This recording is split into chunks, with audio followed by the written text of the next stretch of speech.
Chargesheet को लेकर कोई जल्दबाजी है क्या सरकार को? क्योंकि वैसे तो कई सारे संगठन हैं, एजेवाईसीपी और 25 से ज़्यादा इंडिजिनस ग्रुप से रैली कर रहे हैं। वो बोल रहे हैं कि एसआईटी जांच तो धीमी है।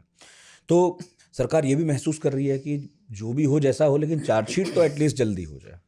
चार्जशीट दाखिल करना ही पड़ेगा। एक तो समय सीमा होते हैं 90 दिन के अंदर बिल्कुल। अंदर, तो आप धीमी है या तेज है, ये पॉलिटिकल वजह से आप अलग अलग तरीके से देख सकते हो। लेकिन अगर आप पूरे लीगल प्रकरण से देखेंगे तो जब तक 90 दिन के समय सीमा अतिक्रमण ना करे तब तक चार्जशीट धीमी है या तेज रफ्तार से है ये बोल ही नहीं सकते, क्योंकि एक डेडलाइन दिया गया है।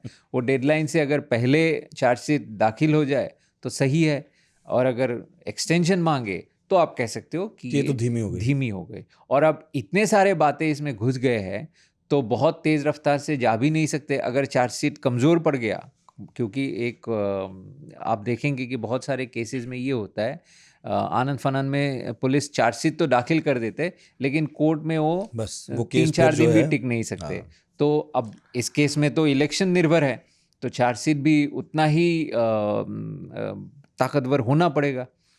लेकिन आपको लगता है, आप एक जर्नलिस्ट हैं, इतने सारे केसेस आपने अपने करियर में देखे होंगे, ठीक है ये तो मैं मान रहा हूँ कि 2026 तक ये कछुआ गति से चलेगा केस, लेकिन आपको लग रहा है कि जितने भी एंगल अभी तक आपने बताए उनमें कोई भी कोर्ट में स्टैंड करेगा? क्योंकि सबूतों की कमी से तो जूझेगा केस। बहुत मुश्किल है ये बताना कोई भी एंगल। अब इसलिए इसलिए मैं नहीं बोल अभी से क्या सकता। लग रहा है? अब देखिए, इसलिए मैं नहीं बोल सकता वो चार्जशीट में क्या होगा, हाँ ये तो। इस बात पे निर्भर करेगा।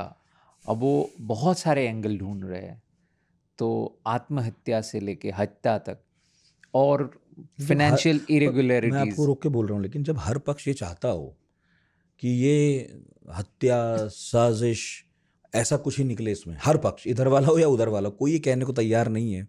आप तो पत्रकार हैं चूंकि, तो आप तो दोनों तरफ की बात बता रहे हैं और ये भी कह रहे हैं कि भाई नॉर्मल भी हो सकता है।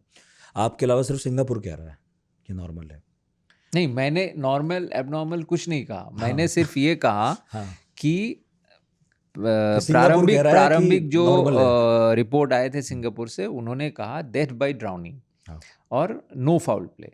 सही है। ठीक है। अब आगे क्या है क्या नहीं है मैं टिप्पणी इसलिए नहीं दे सकता क्योंकि ये एक ऑनगोइंग नहीं, सीधी बात इन्वेस्टिगेशन है वो है। तो। तो और जब एक मुख्यमंत्री कह रहे हैं कि ये हत्या था, तो मैं ये मान के चल रहा हूँ कि सांविधानिक पद पे है तो झूठ तो नहीं बोलेंगे। तो अब ये जिम्मेवारी है एसआईटी के ऊपर कि वो मुख्यमंत्री के लाज रखे कि वो हत्या है तो कैसे हत्या है दिखाए, और अगर हत्या है तो अगर चार्जशीट पुख्ता है तो कोर्ट में भी चलेगा। लेकिन अगर चार्जशीट सिर्फ पॉलिटिकल वजह से एक तैयार किया गया है तो कोर्ट में बिखर भी सकते हैं, और हमारे जो लीगल प्रक्रिया है वो तो सालों साल चलते हैं। तो हो सकता है वो 2031 के चुनाव के सामने भी आ जाए। इन्वेस्टिगेशन का दायरा सिंगापुर तक फैला या नहीं फैला?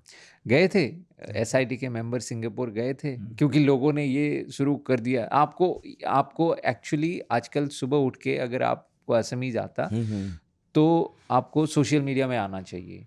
इससे बढ़िया मनोरंजन कहीं नहीं मिलेगा। हर इंसान एक इन्वेस्टिगेटर है, हर इंसान एक जूरिस्ट है, हर इंसान एक लीगल एक्सपर्ट है। तो हर कोई अपना अपना टिप्पणी दे रहा है, इन्वेस्टिगेशन में ये होना चाहिए था, इन्वेस्टिगेशन में वो होना चाहिए था। मैं as an observer, neutral observer ऐसा देखा क्योंकि सामने चुनाव है, तो इसलिए मुख्यमंत्री या जो व्यवस्था है वो ऐसे कर रहे हैं कि लोग जो मांग रहे हैं वो दे रहे हैं, कि इनको पकड़ो पकड़ के दे रहा है, इनको बुलाओ बुला के दे रहा है। वो ऐसा है कि वो जो बिगड़ा हुआ बच्चे होते हैं ना, कि उनको कुछ ना कुछ दे के चुप कराना होता है, या रोता हुआ बच्चा, तो वो हाल है कि 2026 तक ऐसे ही चलेगा। मतलब चुनाव तक कि जो मांग रहे हैं सरकार दे रहे हैं, तो हर कोई अपना अपना थ्योरी दे रहे हैं। तो ये जो आपने सिंगापुर जाने की, तो लोगों ने कहा कि सिंगापुर में जो घटना जहाँ हुआ है वहाँ पे एसआईटी नहीं जाएंगे तो कैसे चलेगा। चले गए एसआईटी, सिंगापुर के साथ इन्वेस्टिगेशन प्रक्रिया शुरू किया उन्होंने। कॉरोनर्स वो इन्वेस्टिगेशन शुरू कर दिया है। किसी भी डेट का जो दोबारा उन्होंने एग्जामिन करना शुरू कर दिया है, और सिंगापुर के अथॉरिटीज़ काफ़ी हद तक हैरान है कि ये हो क्या रहा है।